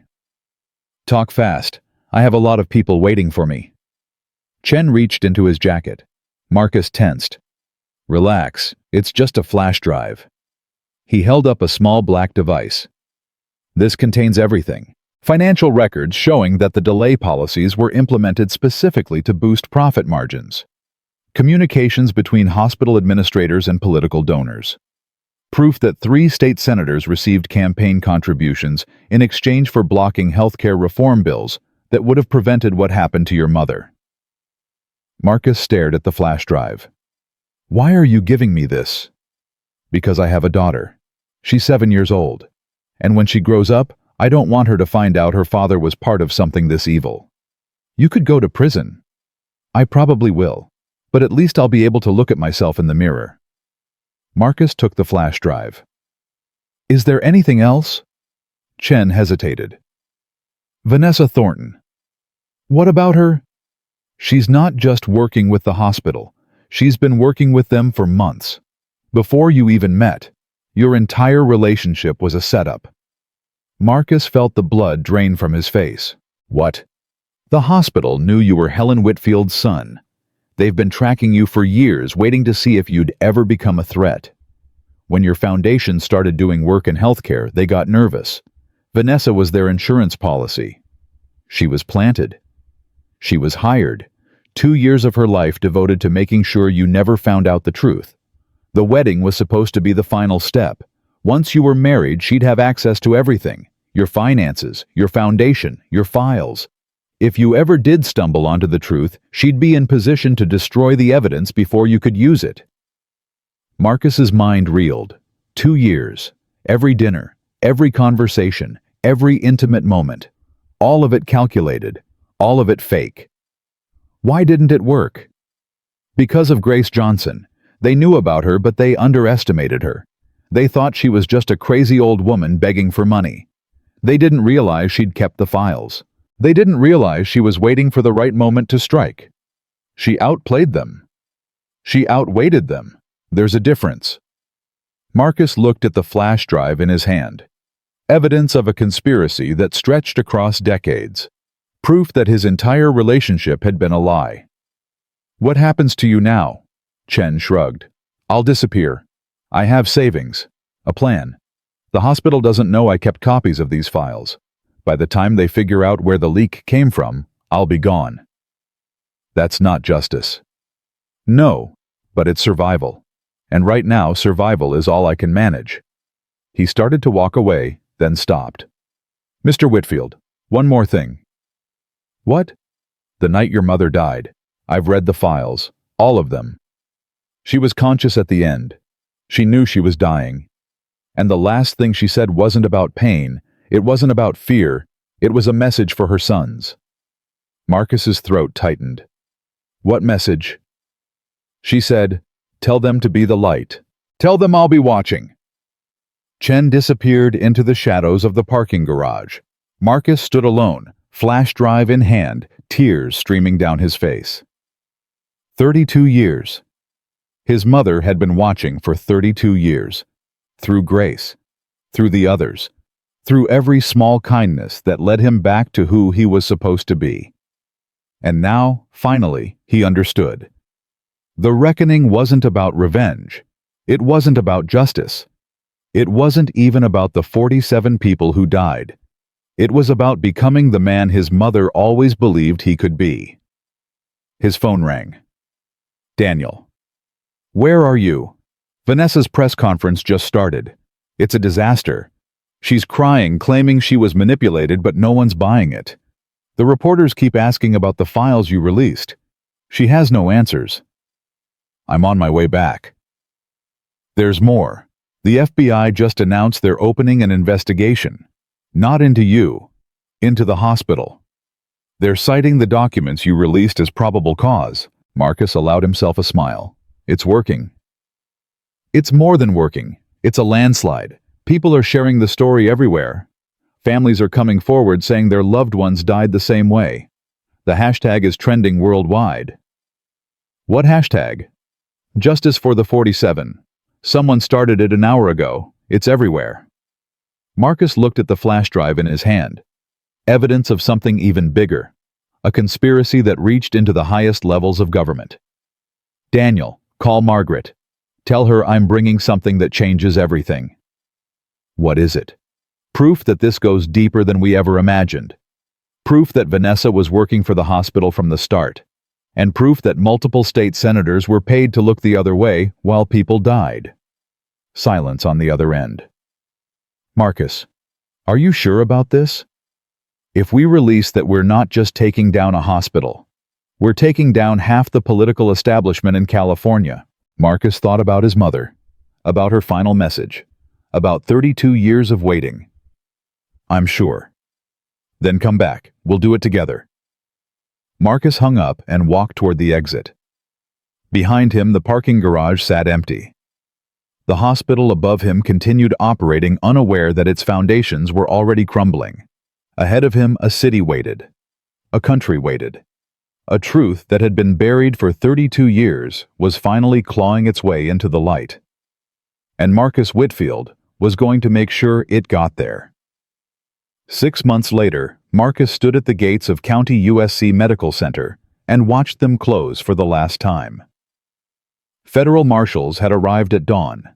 They'd seized computers, locked filing cabinets, and escorted the remaining administrators out in handcuffs. News helicopters circled overhead, capturing every moment for a nation that had been following this story since a billionaire interrupted his own wedding to tell the truth. Daniel appeared at his shoulder. "It's really over." "No." Marcus shook his head. "It's really beginning." The flash drive Robert Chen had given him 6 months ago had detonated like a nuclear bomb. 3 state senators arrested, 14 hospital administrators indicted. A healthcare reform bill passed unanimously by a legislature terrified of being associated with the scandal. And Vanessa Thornton, the woman who had spent 2 years pretending to love him, was facing 23 counts of fraud conspiracy and obstruction of justice. Marcus's phone buzzed. A text from Mama Grace. "Come to the hospital. I need to see you." His heart clenched. 6 months of treatment had stabilized her condition, but she was still fragile, still fighting, still waiting. He drove to Cedars-Sinai in silence, the same route he'd driven 100 times since the wedding that never happened. The same route that had become as familiar as the path to his own heart. Mama Grace was sitting up when he entered her room. She looked thinner than before, but her eyes were bright, alert, alive. "You saw the news?" Marcus asked. "I saw," she smiled. "They're all gone. Every last one of them." "Not everyone. There are still trials, appeals, years of legal battles ahead. But the hospital is closed. The truth is out. The families know what happened to their loved ones." Marcus sat beside her bed. 47 families. I've met with every single one. Some of them thanked me. Some of them screamed at me. One woman slapped me across the face. Why? Because I reminded her of her son. He died the same way my mother did. 3 days waiting for treatment that came too late. She said looking at me was like looking at the life her son never got to have. Mama Grace reached for his hand. "And how did that make you feel?" "Grateful, guilty, determined." He looked at their intertwined fingers. "Mostly determined. Every time I wanted to give up, every time the lawyers said it was hopeless, every time Vanessa's people leaked something new to the press, I thought about that woman, about her son, about all 47 of them." "Your mother would be proud." "I hope so. I know so." Mama Grace's grip tightened. "She's been watching, all this time, through me, through the others, through every moment that led you back to who you were meant to be." Marcus felt tears burning in his eyes. "I never thanked you properly. For everything. For the bread you left on our doorstep. For the years of watching from a distance. For the $10 that saved my soul. You thanked me by listening, by believing, by fighting when everyone told you it was impossible." "It wasn't impossible. It was just hard. Most things worth doing are." The door opened. Daniel entered, followed by Dr. Okonkwo, Patricia Reyes, and Jennifer Thompson. The 4 witnesses who had risked everything to tell the truth. "We heard the news," Dr. Okonkwo said. "We wanted to celebrate together." Patricia was crying. "I never thought I'd see this day. 31 years. 31 years of carrying that secret." Jennifer hugged Marcus tightly. "Thank you for giving us our voices back." They gathered around Mama Grace's bed, this unlikely family bound together by tragedy and truth. 6 months ago, they had been strangers, united only by a terrible secret. Now they were something more. Something sacred. "I have an announcement," Marcus said. "The Helen Whitfield Foundation is launching a new initiative. We're building a hospital. A real hospital where no one will ever be denied treatment because they can't pay." Dr. Okonkwo's eyes widened. "Where?" "Right here, in South Central, on the site where County USC used to stand. The land is being seized through eminent domain. Construction starts next month." Patricia gasped. You're replacing the hospital that killed them with one that will save others. That's the plan. And I want all of you involved. Dr. Okonkwo, I need you to design the treatment protocols. Patricia Jennifer, I need you to train the nursing staff. Mama Grace. He turned to the elderly woman in the bed. I need you to cut the ribbon when we open. Mama Grace's eyes filled with tears. I don't know if I'll still be here when it opens. You will be. I'm making sure of it. Marcus, my kidneys are failing. My heart is weak. The doctors say... I don't care what the doctors say. You waited 32 years for justice. You're going to wait a little longer to see it completed. Mama Grace laughed through her tears. You're as stubborn as your mother. I learned from the best. The celebration continued for another hour. Stories were shared. Memories were honored. Plans were made for a future that had seemed impossible just 6 months ago. When the others finally left, Marcus stayed behind. There's something else, Mama Grace said quietly. Something I never told you. Marcus leaned closer. What? The night your mother died. Her final words. I told you she asked me to watch over her boys. But there was more. What did she say? Mama Grace reached beneath her pillow and pulled out a folded piece of paper. Yellow with age. Fragile as a butterfly's wing. She dictated a letter. To you and Daniel. She made me write it down because she was too weak to hold a pen. I've kept it all these years waiting for the right moment. Marcus took the paper with trembling hands. Read it, Mama Grace said. It's time. He unfolded the letter carefully. His mother's words transcribed in Mama Grace's handwriting stared back at him.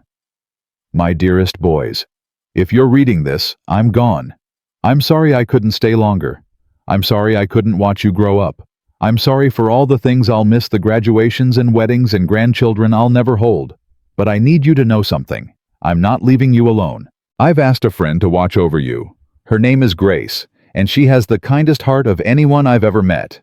She'll be there when you need her, even if you don't know she's there. I have one last wish. One thing I need you to promise me. Be the light. The world is dark, my boys. Darker than you know. There are people who will try to dim your light. People who will tell you that kindness is weakness. People who will make you believe that the only way to survive is to become as hard as they are. Don't listen to them. Be kind. Be generous. Be the people I raised you to be. And when you see someone struggling, someone in pain, someone who needs help, don't look away. Stop. See them. Help them. That's how we change the world. Not with money or power or fame. With kindness. With compassion. With the simple act of seeing another person and choosing to help. I love you both more than words can say. I'll be watching. I'll always be watching. Be the light. Your mother, Helen. Marcus couldn't see through his tears. The letter shook in his hands. 32 years. His mother had been speaking to him across 32 years of silence. She knew, he whispered. She knew she was going to die, and she wrote this. She wanted you to have it when you were ready. Mama Grace's voice was gentle. When you'd become the man she believed you could be. Why now? Why wait until now? Because now you understand. The $10, the bus stop, the waiting. It was all part of her plan. Her final gift to her sons. Marcus looked at the letter again. His mother's words. His mother's love. His mother's faith in him preserved for 32 years by a woman who had never stopped keeping her promise. I don't deserve this. Yes, you do. You've always deserved it. You just needed to believe it yourself. Marcus folded the letter carefully and placed it over his heart. What do I do now? You keep going. You build the hospital. You fight for the families. You honor her memory every single day. And if I fail... Mama Grace smiled. That steady, patient smile that had carried her through 3 decades of waiting. Then you try again. That's what your mother would want. Not perfection, just persistence.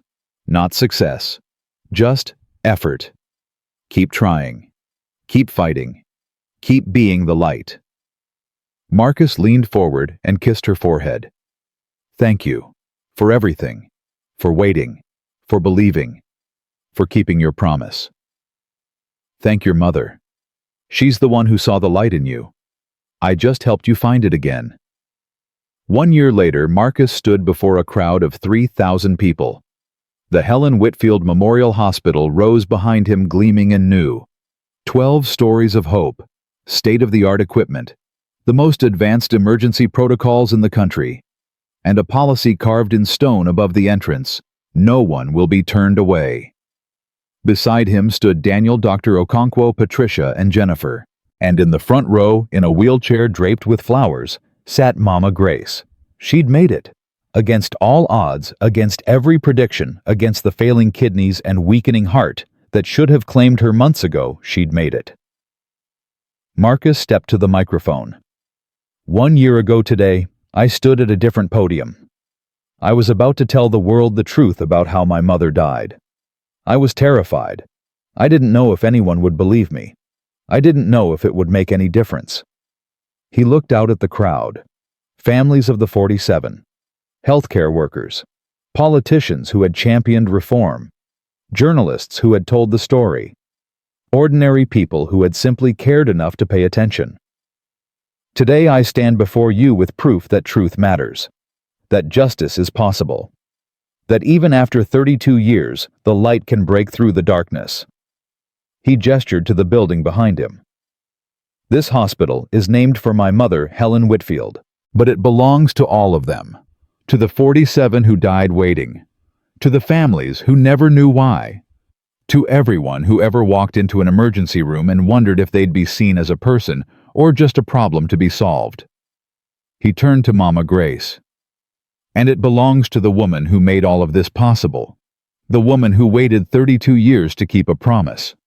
The woman who saw a stranger at a bus stop and recognized something worth saving. He extended his hand. Mama Grace, would you do us the honor? 2 nurses helped Mama Grace to her feet. She walked slowly toward Marcus, leaning on her walking stick, every step an act of defiance against the body that had tried to fail her. Marcus handed her a pair of golden scissors. The ribbon, if you please. Mama Grace looked at the ribbon stretched across the hospital entrance, then at Marcus, then at the crowd of 3,000 people who had gathered to witness this moment. Before I cut this ribbon, she said, her voice carrying despite its weakness, I want to tell you something. Something Helen Whitfield told me the night she died. The crowd fell silent. She said, Grace, I'm not afraid of dying. I'm afraid of being forgotten. I'm afraid that my boys will grow up and not remember who they are, not remember where they came from, not remember that the most important thing in life isn't what you achieve, it's what you give. Mama Grace's eyes found Marcus. Your mother wasn't forgotten. She never will be. Because every person who walks through these doors, every life that's saved, every family that's kept whole, it's because of her. Because she believed that kindness matters. Because she raised a son who believed it too. She lifted the scissors. This hospital isn't just a building. It's a promise. A promise that no one will die waiting for help. A promise that every life matters. A promise that the light will always win. She cut the ribbon. The crowd erupted in cheers. Confetti fell from the sky. Music played. People embraced. But Marcus didn't hear any of it. He was watching Mama Grace, this frail, elderly woman who had changed his life with 6 whispered words at a wedding. Who had waited 32 years to keep a promise to a dying mother. Who had shown him that the greatest strength isn't power or wealth or influence. It's patience. It's faith. It's the stubborn refusal to give up on someone even when everyone else has. Mama Grace caught his eye and smiled. She's watching, she said quietly. Right now. She's watching, and she's proud. Marcus felt tears streaming down his face. How do you know? Because I can feel her. I've always been able to feel her. Every morning at the bus stop, every time you handed me $10, every moment that led us here. She's been with us the whole time. Marcus looked up at the sky, blue and cloudless and infinite. I love you, Mom, he whispered. I'll keep being the light, I promise. That night, Marcus visited Mama Grace in her hospital room one last time. She was weaker now. The excitement of the day had drained what little strength she had left, but she was smiling, at peace. "It's time," she said quietly. Marcus's heart clenched. "Time for what?" "Time for me to go. My work is done. The promise is kept. You don't need me anymore." "That's not true. I'll always need you." "No, Marcus. You needed me to remember who you were. Now you know. Now you can carry it yourself." She reached for his hand. "I'm going to see her soon. Your mother. I'm going to tell her everything. How you built the hospital. How you fought for the families. How you became the man she always knew you could be." Marcus was crying openly now. "Please, not yet. There's so much more I want to say." "Then say it. I'm listening." He gripped her hand tightly. "Thank you for saving me, for saving Daniel, for giving us back our mother even after she was gone. You're the most extraordinary person I've ever known, and I will spend the rest of my life trying to be worthy of what you did for us." Mama Grace smiled, that steady, patient smile he would carry with him forever. "You already are." Her eyes closed. Her breathing slowed. And Grace Marie Johnson, the woman who had waited 32 years to keep a promise, finally let go. Marcus stayed with her until dawn, holding her hand, whispering memories, thanking her for every moment of every day she had spent watching over him and his brother. When the sun rose over Los Angeles, he walked out of the hospital and into the light. The city spread before him, vast and complicated and full of people struggling to survive. People waiting for help. People hoping someone would see them. His mother's words echoed in his mind. "Be the light, even when it's dark. Especially when it's dark." Marcus Whitfield had built an empire. He had exposed a conspiracy. He had changed laws and saved lives and honored the memory of 47 people who died because the world had looked away. But that wasn't his legacy. His legacy was simpler than that. His legacy was $10 given without expectation to a stranger at a bus stop who turned out to be an angel in disguise. His legacy was kindness. His legacy was light. And that light would never go out. Because somewhere in Los Angeles at this very moment, someone was waiting. Waiting for help. Waiting for hope. Waiting for someone to stop, see them, and choose to care. And Marcus Whitfield would be there. He would always be there. Because that's what the light does. It shines.